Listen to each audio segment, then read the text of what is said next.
جی السلام علیکم معزز سامعین، آج ایک اور نئے ادبی موضوع کے ساتھ آپ کی خدمت میں ایک بار پھر حاضر ہیں۔ آج ہم اردو کے ایک مشہور ادیب جو کہ اپنے فوجی حوالے سے بھی جانے جاتے ہیں، صدیق سالک کے حوالے سے گفتگو کریں گے، ان کی ادبی اور فنی خدمات کا تذکرہ کریں گے۔ صدیق سالک 6 ستمبر 1935 کو ضلع گجرات تحصیل کھاریہ میں ایک گاؤں منگلیا میں پیدا ہوئے تھے۔ ان کا اصل نام محمد صدیق تھا،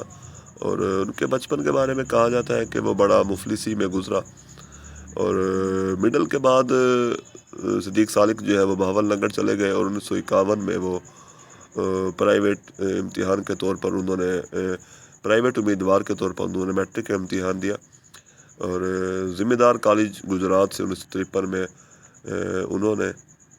ایف اے کیا، اور 1957 میں اسلامیہ کالج لاہور سے انہوں نے بی اے کیا۔ 1954 میں اسی کالج سے، اسلامیہ کالج سے ہی انہوں نے ایم اے انگریزی میں کیا، اور 1963 میں پنجاب یونیورسٹی سے انٹرنیشنل افیئرز میں انہوں نے ایک ڈپلومہ کیا،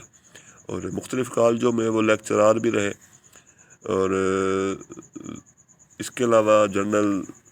ضیاء الحق جو کہ آرمی چیف بھی رہے پاکستان کے،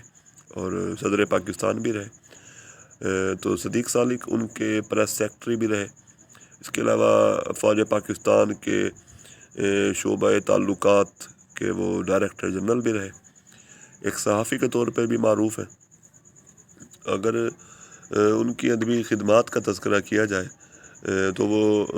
رسالہ پاک جمہوریت کے شعبہ انگریزی کے وہ ایڈیٹر رہے، اور رسالہ اردو ڈائجسٹ، نیرنگ خیال، ہلال میں وہ مزاحیہ مضامین بھی لکھتے رہے، اور 1971 پاک بھارت جنگ میں وہ بھارت کے قیدی بنے، اس کی قید میں رہے، اور اسی قید کی انہوں نے جو داستان ہے وہ انہوں نے ہمہ یارہ دوزخ نامی کتاب میں تحریر کی ہے، اور ہمہ یارہ دوزخ ان کی ایک بڑی مشہور کتاب ہے۔ ان کا انداز جو تھا وہ بڑا مزاحیہ اور طنزیہ سا تھا،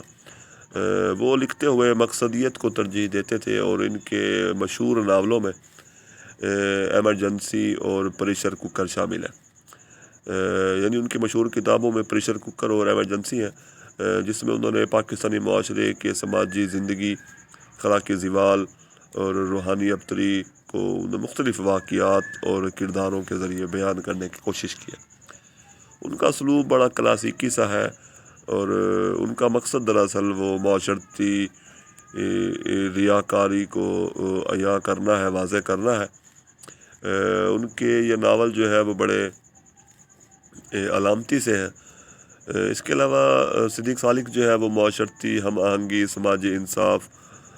اور اس کے علاوہ وہ مذہب کے حوالے سے بھی گفتگو کرتے ہیں۔ صدیق سالک کے دیگر کتابوں میں جو مشہور ہے وہ ہے میں نے ڈھاکہ ڈوبتے دیکھا، جس میں انہوں نے بنگلہ دیش کے قیام کے حوالے سے گفتگو کی ہے، بات کی ہے، اور اس کے علاوہ ان کا مشہور جو کتاب ہے وہ سیلیوٹ ہے، اور ان کی جو وفات کا اگر ذکر کیا جائے، کیونکہ یہ پاک بھارت فوج میں رہے، پاکستان کی فوج میں رہے، اور بریگیڈیئر کے عہدے تک پہنچے، اور جنرل ضیاء الحق کے یہ پریس سیکرٹری تھے، تو ہر وقت ان کے ساتھ ہی وہ سفر میں رہتے تھے، اور شاید ان کی زندگی اور موت جو ہے وہ ایسے ہی لکھی ہوئی تھی کہ وہ 17 اگست 1988 کو بہاولپور میں فضائی حادثے میں وہ شہید ہوئے، اور اسی حادثے میں صدر پاکستان اور آرمی چیف ضیاء الحق بھی ان کے ساتھ موجود تھے، تو وہ بھی اسی فضائی حادثے میں شہید ہوئے۔ تو یہ تھے آج کی گفتگو، ملتے ہیں اگلی ویڈیو میں، تب تک کے لیے اللہ حافظ، شکریہ۔